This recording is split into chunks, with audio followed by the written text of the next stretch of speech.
দর্শক, একজন শিক্ষক যখন ধর্ষক হয়, প্রশ্ন প্রাইমারি স্কুলে গরিব শিশুদের নিরাপত্তা কোথায়?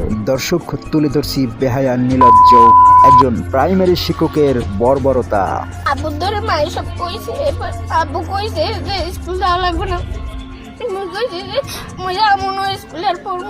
গত 7 অক্টোবর স্কুল ছুটি শেষে অতিরিক্ত পড়াশোনার অজুহাতে 4th শ্রেণী পড়ুয়া এক স্কুল ছাত্রীকে যৌন নিপীড়নের ঘটনা ঘটেছে। স্থানীয় প্রভাবশালী প্রাইমারি শিক্ষক মহসিন পেদার বিরুদ্ধে গুরুতর অভিযোগ ওঠে। ভুক্তভোগী 2 শিশুর সাক্ষাৎকার। অন্যদিকে এই ঘটনা গ্রামে ছড়িয়ে পড়লে একই গ্রামের 5ম শ্রেণী পড়ুয়া এক ছাত্রীর মা এবং প্রবাসীর স্ত্রী বলেন একই পন্থায় যৌন নিপীড়নের শিকার হয়েছে।